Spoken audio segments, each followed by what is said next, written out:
주식 투자 심플하게 충분하게 스텝스. 롤린이라고 하는 저작권의 가격은 거래되는 가격이 이 옥션을 통해서도 수익 구조를 회사가 얻지만 네. 결국 거래 상대방끼리 음원을 그렇죠. 서로 예, 팔겠죠. 예. 주식처럼. 스텝스 구독자 여러분 안녕하세요. 돈 되는 정보만을 꽉꽉 눌러서 알려주는 리서치 돈알리의 최상욱입니다. 오늘은 다시 한번 유통의 거장이라고 할까요? 마에스트로, 전문가, 매니아, 오탁, 오덕 등등 많은 표현들이 있는데 하나투자증권의 유통 섹터를 담당하는 남성현 애널리스트님을 모셨는데요. 근데 오늘의 주제는 유통이 아닙니다. 뭐냐? 뮤직하우라는 기업인데 이제 이분의 유통 섹터 분석은 일반적인 그런 식자재 유통이라든가 편의점 같은 걸 넘어가지고 음원 저작권 유통 산업에까지 분석의 발을 넓히고 있거든요. 그래서 굉장히 재밌는 시간이 될 것 같습니다. 오늘 하나투자증권의 남성현 애널리스트님과 함께 뮤직하우에 대해서 딥다이브 해보도록 하겠습니다. 안녕하세요. 안녕하세요. 하나투자증권에서 유통 식자재를 담당하고 있는 남성현 연구원입니다. 비상장 주식 뮤직하우를 좀 써봤는데요. 또 한번 불러주셔서 감사합니다. 네. 저는 일단 이 리포트 보자마자 도대체 이분 뭐 하는 분인가. 그러니까 상장 기업 분석할 것도 산더미 갖고 있고 커버리지도 되게 많은데 근데 뮤직하우까지 분석해가지고 뮤직하우라는 기업은 최근에 굉장히 광고를 많이 하고 네, 맞습니다. 그리고 뭐 지하철 강남역을 가든 어디를 여기도 마찬가지 여의도역들 가면은 또 굉장히 많이 붙어 있잖아요. 네. 그래서 최근에 굉장히 그렇게 떠오르는 그런 스타트업을 거의 넘어서 가지고 이제 빅컴퍼니가 돼가고 있는 것 같은데 이 기업을 분석하셨더라고요. 심지어 비상장인데. 네. 그래서 왜 이 기업을 분석을 하셨는지부터 먼저 한번 여쭤봐야 될 것 같아요. 일단 뭐 애널리스트로서 비상장 기업 자체를 해야 결국 실력 자체를 좀 증명할 수 있다는 생각이 좀 일부 있었고요. 그래요? 왜냐면 이제 상장사는 너무나 많은 정보 네. 자체를 제공을 받지만 비상장사는 제한된 정보 하에서의 그런 부분이 있었고 또 하나는 그렇죠. 네. 개인적으로는 되게 조금 뭐 욕구 같은 거죠. 뭐 이제 이런 산업도 한번 공부를 해보고 싶다라는 부분이 있었고요. 네. 제가 이제 내년에는 좀 비상장사를 조금 많이 분석을 하려고 하는데 네. 그 첫 번째 일환으로 뮤직하우라는 회사를 분석을 해봤습니다. 이 뮤직하우는 여러분들이 아실 수도 있고 모르실 수도 있는데 음원 저작권이라는 걸 사와서 이제 투자자들 쪽에서 팔아서 거래를 할 수 있는 중개거래소 플랫폼 사업자다라고 보시면 좋을 것 같고요. 설명이 되게 짧은 시간이 지나갔는데 네. 음원 저작권을 사와서 그거를 일단 쪼개서 마치 주식처럼 네, 맞습니다. 쪼개가지고 그거를 제3자들이 거래할 수 있도록 만드는 네, 그런 맞습니다. 플랫폼을 구축한 회사죠. 네네. 그래서 네. 결국은 이제 음원이라고 하는 것도 사실은 저희가 주식이라고 하는 것도 그렇잖아요. 미래 현금 흐름을 바탕으로 결국 현재 가치가 얼마냐 네. 이게 조금 더 현금 흐름이 더 잘 들어올 것이냐면 주가가 올라가는 거고 네. 이 음원 저작권이라고 하는 것도 사실은 노출 빈도수가 늘어나기 시작을 하면 결국은 여기에서 발생되는 음원 저작권 수수료가 네. 저작권료가 네. 계속해서 증가합니다. 이로 인해서 이 음원이라고 하는 거의 가치평가 자체가 가능하고요. 네. 이거를 이제 개인이 독점하는 거나 법인이 독점하는 구조가 아니라 이 소유권 자체를 투자자한테 재분배하고 네. 이 투자자들의 입장에서는 음원 저작권료 자체를 매달 수치 혹은 아니면 이 음원의 저작권의 가치 자체를 상생하는 거를 기대를 하면서 투자를 중개할 수 있는 네. 거래소라고 보시면 좋을 것 같아요. 일단 개념이 사실은 좀 어떻게 보면은 누구나 생각할 법한 그런 비즈니스인 것 같긴 한데 좀 블록체인 기술을 접목시켜가지고 저작권에 대해서 거래할 수 있는 거래소를 열었는데 그리고 또 배당도 얘기를 해주셔가지고 저희가 다뤄야 될 주제가 정말 산더미같이 많은 것 같아요.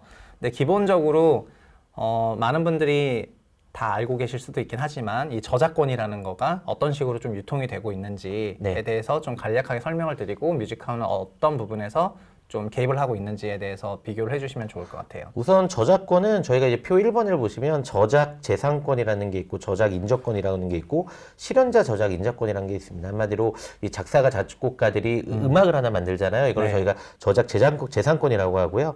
저작 인저권은 결국 이걸 만드는 과정에서 제작사가 특정의 자금을 내서 투자를 했을 때 받아들일 수 있는 그다음에 실현자 저작권이라고 하는 거는 음원 하나를 이제 구현시키기 위해서 가수가 노래를 부른다든지 아니면 뒤에 있는 밴드라든지 이제 연주자들이 같이 연주를 하면서 발생하는 과정에서 발생하는 권리를 얘기하고요. 이 저작권이라고 하는 거는 결국은 음원 자체가 유통되는 과정에서 발생하는 이제 비용을 결국은 수치를 해서 이 앞서 말씀드렸던 세 가지 분류의 이제 이런 분들한테 돈을 재차 지급하는 형태. 작사 작곡가 그다음에 또 음원 제작 같은 레이블 그리고 실현한 사람들, 실현자 이렇게 세 가지 카테고리가 그 저작권에 대한 수익을 인식할 수 있는 그런 사람들이네요. 네네. 저희가 이제 그림 2번을 보시면 아시겠지만 한 곡이 만약에 다운로드가 됐을 때 음원 서비스 중개 유통하는 업체가 있고요. 한마디로 저희가 뭐 멜모라고 하는 뭐 이런 회사들이 결국 노래를 다운받게 되면 거기서 발생하는 유통수수료를 제외하고 그러면 나머지 부분은 이 세 가지 분류에서 저작권이 좀 나눠집니다. 그러면 이거를 개인의 작곡가라든지 작사가가 돈을 사실은 음원 저작을 수취할 수 없잖아요. 네. 그러다 보니까 한국음악저작권협회하고 한국실현자협회에서 이 음원에 대한 저작권료를 수취한 다음에 특정 부분의 수수료를 떼고 이분들한테 지급을 하는 구조가 되는데 뮤지카라는 회사는 여기서 음원 유통업체 그러니까 제작사 바이브라고 그다음에 그 작사가 작곡가들한테 이 임원을 특정 금액을 주고 사옵니다. 그러니까 권리를 사오는 거죠. 네네. 그러면 이렇게 정리할 수 있겠네요. 그렇게 만들어진 음악이 있는데 그런 음악을 소비자한테 유통하는 방식은 저희가 스트리밍 서비스를 통해서 듣고 네. 그래서 그런 음원 유통하는 스트리밍 업체들 역시 일정한 퍼센티지의 마진을 가져가는데 그 나머지 부분을 저작권자들한테 배분을 하는 과정이 있고 그런데 그거를 돈을 받으려고 하다 보니 작사 작곡가들은 너무 많은 곳에서 스트림이 되고 있다거나 또 이렇다 보니까 그거를 소위 청구할 곳이 필요해가지고 네. 저작권 협회라는 거를 만들어서 그 저작권 협회가 저작료 수입을 다 받으면 그거를 가수들이나 아니면 저작자들이 신청해서 받고 있는 그런 와중이라는 거죠? 네네네. 뭐 네. 거기서 이제 특정 수수를 뭐 네. 이분들은 수취해 가서 운영이 되고 있고요. 이게 사실은 저작권이라고 하는 자체가 권리가 상당히 강화되기 시작을 하면서 저희가 과거와는 다르게 일반 뭐 헬스장이라든지 커피숍이라든지 노출 빈도수 자체가 늘어나는 과정에서 저작권료 자체가 상당히 많이 추가적으로 발생하는 구조로 바뀌게 됐습니다. 그러다 네네. 보니까 전체적으로 이 저작권료 자체가 매월 기준으로 몇 번이 송출이 됐냐에 따라서 네. 결국 저작권료 자체가 들어올 수밖에 없는 구조로 바뀐 거고 이거를 누군가가 수취해야 되는 기간 자체가 필요했기 때문에 한국음악저작권협회라든지 실현자음악협회에서 이걸 받아서 대신을 이제 저작권료를 매달 지급을 했던 거죠. 근데 이거는 그러면 사실은 독점 고유물 같은 네, 경우잖아요. 근데 이거를 뮤지컬하는 회사가 특정 금액을 지불해서 저작권에 대한 권리를 사오고 네. 이거를 다시 옥션 거래라는 형태, 옥션이라는 형태로 개인 투자자들한테 네. 쪼개서 파는 구조로 그리고 그거를 중개 유통할 수 있는 사업 구조를 만든 게 뮤지카의 사업 모델이라고 보시면 네, 좋을 것 그럼 같습니다. 여기서 간단하게 좀 간단한 질문을 하자면은 현재도 이미 저작권료를 받고 있는데 네. 가수들이나 그러니까 작곡가나 실현자들이 이미 저작권료를 받고 있잖아요.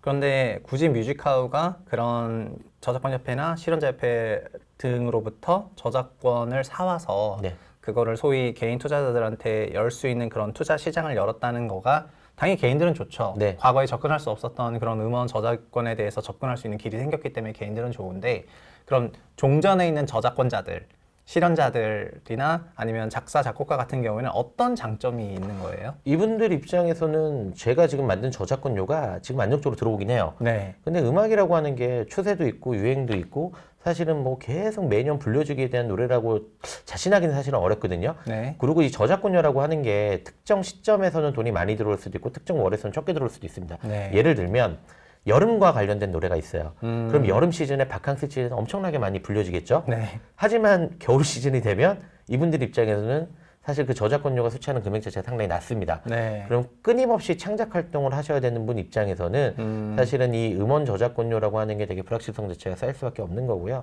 뮤직하우는 이거를 어찌 보면 약간 목동의 형태로 네. 내 특정 부분에 대한 자산을 캐피탈 게인을 발생시키면서 결국 이거를 사오게 되면 이 저작권자 입장에서는 추가적인 창작 활동을 위한 자본이 생기죠. 그러네요. 예. 네네. 그러다 보니까 이 부분에 있어서 사실은 조금 원활하게 이제 저작권자와 그다음에 음원 중개 거래를 하는 뮤직하우의 니즈 자체가 맞물렸다라고 보시면 좋을 것 같고요. 또 이 회사가 이거를 하나의 저희가 거래소로 보면 상장이라는 과정, 그러니까 네. 음원 저작권을 투자자한테 쪼개서 파는 네. 옥션이라는 과정에서 이들이 올렸던 원가보다 조금 더 추가적으로 많이 비싸게 팔린다. 옥션 거래니까 입찰 경쟁 방식이잖아요. 아, 그러니까 그것도 일반적으로 회사가, 그러니까 뮤직하우라는 회사가 정하는 게 아니라 그 저작권을 판매를 할 때 입찰을 받는 거군요. 네네. 그 투자자들한테. 저희도 이거, 뭐 매우 신박한데. 근데 저희도 공모가의 상단과 하단을 나눠서 네. 받자가 상단을 많이 하시면 네. 뭐 좀 많이 주식 배정수를 받고 막 이랬잖아요. 물론 IPO 할 때 네네. 공모가 밴드가 있긴 있는데 이것도 그러면 그 건 바이 건에 대해서 예를 들면 어떤 음악 하나가 나왔다. 그게 쪼개졌잖아요.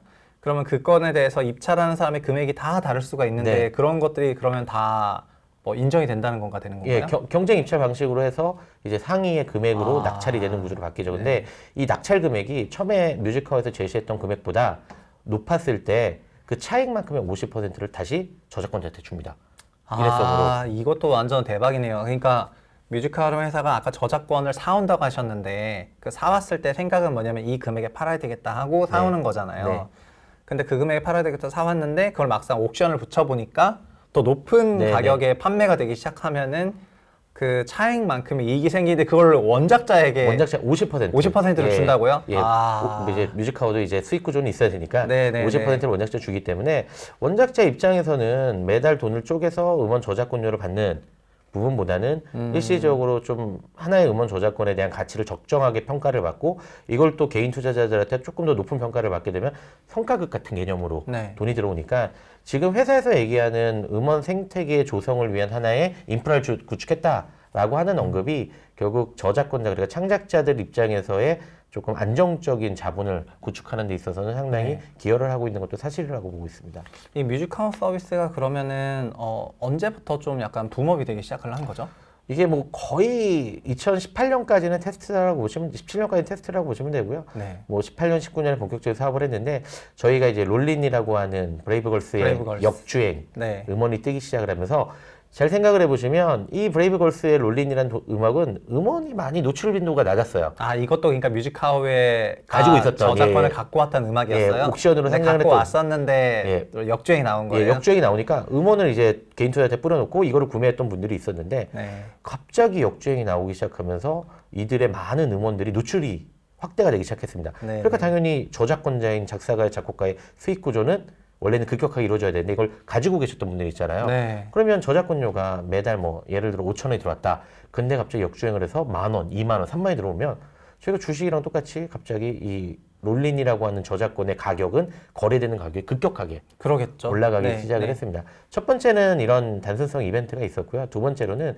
음원 저작권 자체를 많이 확보함에 따라서 누적적으로 확보함에 따라서 결국은 음원 저작권에서 발생하는 음원 저작권료가 계속 커질 수밖에 없는 구조가 됐거든요. 왜냐면 뮤직하우가 수취했던 네. 그리고 뮤직하우가 뿌려주던 그러다 보니까 결국 이 부분이 투자자 입장에서는 결국은 속된 말로 돈이 된다라는 생각에서 시장 참여자들이 상당히 늘어나기 시작을 했고 이로 인해서 활발한 옥션 거래를 통한 결국은 차익 플러스 음원 저작권을 결국 거래를 하면서 발생하는 수익 구조가 팽창을 하기 시작하면서 회사 자체가 계속해서 빠르게 성장을 하고 있는 회사다라고 보시면 좋을 것 같고요. 아까 중간에 빼먹었는데 이 옥션을 통해서도 수익 구조를 회사가 얻지만 네. 결국 거래 상대방끼리 음원을 그렇죠. 서로 예, 팔겠죠. 예. 주식처럼. 예, 네. 그러면 여기서 특정 부분에 대한 수수료를 수취하는 구조입니다. 네, 그러다 보니 거래 수수료는 당연히 거래소니까 가져갈 것 같아요. 네, 여기다가 또 하나 매달 음원 저작권료가 한국 음원 저작권협회에서 뮤직하우로 들어와서 뮤직하우가 다시 투자자한테 뿌려주는 구조거든요. 그렇죠. 그러면은 이 뮤직하우가 이 투자자들한테 이제 음원 저작권료를 배당 형태로 뿌려줄 때 거기서 발생하는 또 수수료를 수취하는 구조로 와서 네네, 뭐랄까 은행이나 이런 회사가 하는 네. 것처럼 약간 일부 수수료를 받아갈 수 대행 있을 업무 것 같아요. 수수료라고 대행 업무 보시면 수수료를 받아가네요. 네. 예, 그래서 한 세 가지 사업 구조로 아. 회사가 지금 성장을 하고 있는 네네. 구조다라고 보시면 좋을 것 같습니다. 그러면 이 뮤직하우라는 회사 자체가 갖고 있었던 그런 비즈니스는 누구나 생각해 볼 법했는데 결과적으로는 저작권자들한테도 좀 좋았었고 네. 그리고 투자자들한테도 좋았었고 그러면은 여기서 또 드는 생각은 뭐냐면은 그럼에도 이 시장이 좀 폭발적으로 성장하려면은 네네. 결국은 저작권을 더 많이 사와야 되는 그런 이슈가 네네. 발생을 하잖아요. 네네. 아 그리고 이런 생각이 드니까 약간 소름 돋는 게 그러면 굉장히 유명한 외국의 그 저작권도 사와서 거래할 수 있다는 그런 막 생각도 들거든요. 네네. 그러면은 제 생각이 맞는 건지 한번 여쭤보고 싶은데. 그 첫 번째로 이제 네. 저희가 그림 11번을 좀 보시면 전체 음원 저작권료 시장 자체가 뭐 팽창을 하고 있습니다. 뭐 말씀하신 가장 중요한 거는 전체 산업이 조금 올라가야 되는데 네. 코로나19가 있었음에도 불구하고 2020년에 저작권료가 올라간 거는 고무적입니다. 왜 그러냐면 저작권료라고 하는 게 말씀하셨던 것처럼 뭐 다운로드를 받을 수도 있고 네. 아니면 커피숍에서도 송출이 될 수도 있고 아니면 라디오라든지 방송에서 노출될 수도 있는데 네. 사실은 뭐 노래방이라든지 네. 아니면 콘서트라든지 네. 오프라인에서 발생하는 그 생각하거든요. 제가 이거를 인터뷰를 할 때 재밌는 걸 하나 물어봤어요. 임창정이 소주 한 잔을 부르면 네. 저작권료가 지금 뮤직하우로 기속이 돼 있는데 그러면 임창정은 노래 부를 때 돈을 받냐? 그러니까 임창정 씨도 돈을 일단 내고 네. 노래를 불렀는데 본인 노래지만 아, 네, 저작권이 네. 없으니까 그러고 나시 실현자 저작권을 실현자 저작권을 받겠죠. 나중에 받는 네, 구조라고 네. 하더라고요. 그러니까 결국 이런 부분이 팽창했음에도 불구하고 일단 저작권료 시장 자체가 급격하게 성장을 하고 있습니다. 일단 그런 이유는 일단 이런 IP 컨텐츠에 대한 IP에 대한 이제 소비자들이라든지 이제 위쪽에서 생각하는 생각이 좀 달라진 것 같아요. 네. 한마디로 이런 권리 자체는 인정해줘야 되고 이들의 결국은 뭐 부유 자체가 조금 더 다시 재편돼야 된다라는 측면에서 계속해서 권리가 강화되는 게 있고요. 또 하나 이렇게 되다 보니까 사실은 과거에는 한국음악저작권협회라든지 네. 실현자협회에 등록을 하지 않으면 내 노래가 송출이 됐어도 돈을 받을 수 있는 창구가 없었어요. 아, 그렇죠. 등록을 해야 일단 받을 수가 있죠. 왜냐면 네. 누군가가 대신 수취하는 구조니까. 네. 이 부분이 지금 확대가 되기 시작을 하면서 결국 계속 저작권이 등록되는 수가 늘어나고 있습니다. 한마디로 네, 네. 지금에 있는 시장에서만으로도 구조적으로 지금 성장을 하고 있는 구간으로 진입을 했고요. 회사 개별적으로 보면 뭐 앵커님께서 말씀하셨던 저작권물을 많이 사와야 되는 그렇죠. 저도 예. 그 질문을 했는데 예, 일단 사와- 저작권 시장 자체는 굉장히 성장하고 있는 거라고 인정이 되고 그럼 네. 저작권을 어떤 식으로 사오죠? 예. 그 저작권은 뭐 회사가 원래 발생하는 이제 캐시플로우를 가지고 네. 저작권을 이제 개별, 그러니까 하나의 가수랑 컨택을 하는 게 아니라 특정 가수의 특정 음원에 대해서 컨택을 해서 구매하는 구조입니다. 네, 물론 뭐 네. 통으로 오 다 살 마이 수도 갓. 있겠지만 예, 그러면 정말 컨택을 많이 해야 예, 되네요. 예. 근데 이제 뭐 이 회사가 어쨌든 스타트업으로 시작을 해서 캐시플로우 자체가 이제 커지는 구간에 인재 진입을 했기 때문에 네. 많은 저작권료를 사오지 못했어요. 그래서 네, 네. 그림 16번에 보시면 21년 그러니까 9월 기준으로는 한 500억 정도 누적 구매기를 가지고 있었거든요. 네. 근데 이 저작권료 시장이 요즘 핫합니다. 네, 그러니까 그러겠죠. 예, 일부 사모펀드에서도 저작권료의 밸류 자체가 올라간다고 해서 펀드를 만들어서 많이 사오는데 이 회사 같은 경우에는 특정 운용사하고 그래서 저작권 IP를 구입할 수 있는 특정 펀드, 사모펀드를 만들었습니다. 아, 이젠 아예 그냥 회사의 내부 캐시플로우가 아니라 그냥 외부 예. 자금까지 수혈 받아가지고 네. 완전히 거대한 규모로 대대적으로 사들이겠다. 네. 약간 거의 뭐 선언이네요. 예, 그래서 네. 언론에 나오긴 했지만 한 200억 정도의 펀드를 사모펀드를 조성을 해서 200억 너치의 저작권료를 사오고 네. 이거를 옥션 거래든 아니면 저작권은 계속 들어올 테니 사오면 이거를 이 투자자한테 배당이라든지 옥션 차익에서 일부 정도를 이제 정산한 형태로 구조를 만들었고요. 이런 부분이 뭐 1년에 200억짜리가 하나만 운영되는 게 아니기 때문에 네. 저작권료를 매입할 수 있는 구조 자체는 상당히 공격적으로 바뀌기 시작을 했고 확대되기 시작을 했습니다. 그러겠네요. 예, 거기다가 이제 해외 쪽도 거의 유사한 비즈니스 모델을 확장할 생각을 가지고 있기 때문에 거의 동일한 형태로 자본 조달을 하고 해외 법인을 만들어서 해외 이제 유명한 가수들이라든지 작곡가, 작사가들의 음원을 사서 동일한 형태의 사업 구조 자체를 확장하려는 지금 계획을 하고 있습니다. 와, 진짜 일단은 진짜 제가 그 느끼는 생각이 뭐냐면은 일단 뮤직하우런 회사가 비상장 회사이긴 한데 아마 이런 식으로 사업이 확장이 이루어지긴 한다면은 조만간 상장을 할 네. 것 같고 그리고 뭔가 음원 유통이라든가 개인의 투자 기회가 굉장히 다변화되고 또 이게 또 블록체인 기술이랑 또 연결이 돼가지고 그리고 입찰 방식도 옥션이고 네. 또 저작권자에게 뭔가 매각 대금으로 끝나는 게 아니라 또 50%는 나머지 또 뭐 추가 매각이 나왔다면 또 페이백을 네네. 해주고 이런 거 등등 이 생태계 조성에 굉장히 신경을 많이 쓴 것 같은 그런 생각이 들고요. 그래서 이런 회사를 진짜 어떻게 그 뭐랄까 정보를 잘 알기도 어려운데 비상장이니까 이만큼 뎁스 있게 분석을 하셨다는 것 자체가 너무 놀랍네요, 진짜로. 뭐 일단은 인터뷰를 해주신 뮤직하우 대표님한테 감사를 드리고요. 그렇구나. 그리고 아마 투자를 지금은 많은 분들이 하시기 어려울 것 같은데 하실 수 있다면은 뭐랄까 이 도날리 방송을 보시고 정말 한번 뭐 찾아가셔가지고 투자 검토하시면 정말 좋을 것 같고 나중에 상장하게 된다면 이거를 꼭 한번 다시 한번 리와인드해서 보시면 좋을 것 같습니다. 일단 예정 상장일이 2023년을 타겟으로 하고 있고요. 지금 이 회사 같은 경우에는 지금 거래 대급 자체가 올해가 한 3천억 정도, 뭐 지난해하고 비교하면 폭발적 성장을 하고 있거든요. 예.